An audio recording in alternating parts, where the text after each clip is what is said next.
What's up, guys? Right now, everyone is talking about the third temple. Pastors, prophecy teachers, and even the mainstream media is covering it.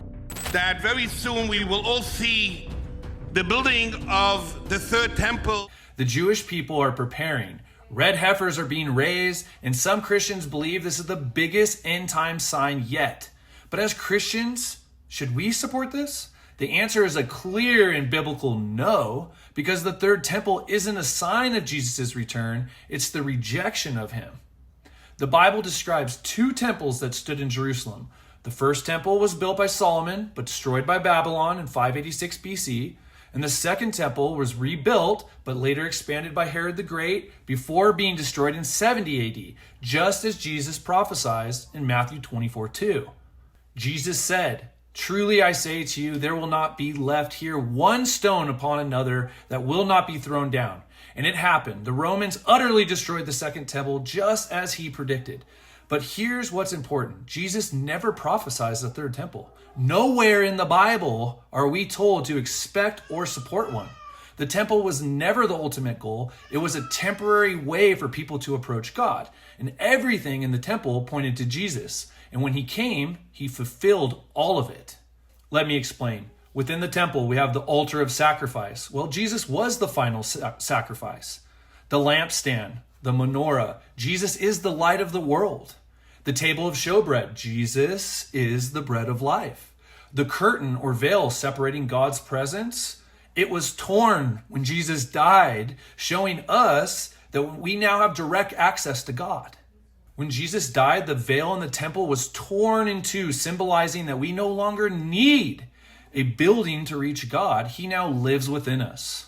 Do you not know that you are God's temple and that God's Spirit dwells in you?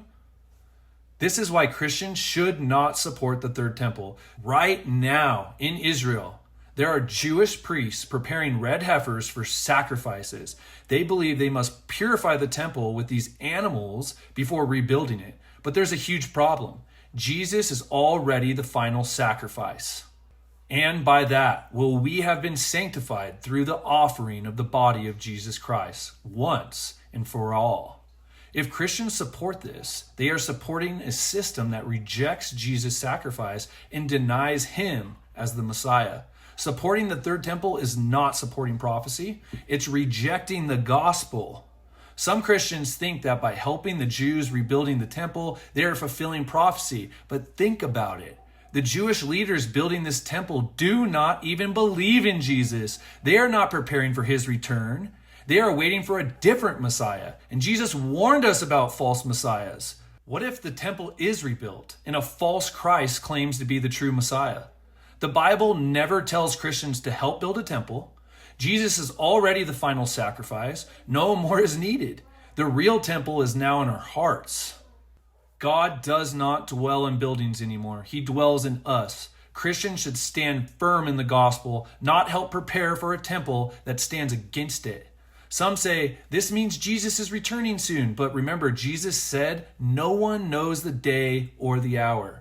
But concerning that day and hour, no one knows, not even the angels of heaven, nor the Son, but the Father only. We are called to be ready, but not to fall into speculation or help build things that oppose Christ.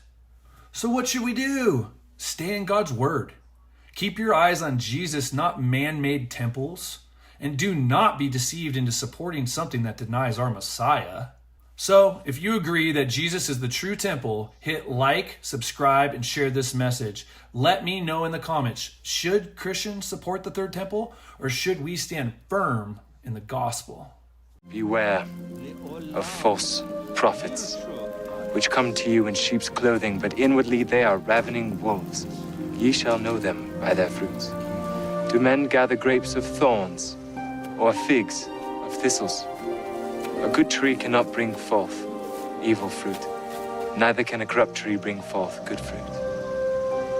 Every tree that bringeth not forth good fruit is hewn down and cast into the fire. Wherefore, by their fruits you shall know them.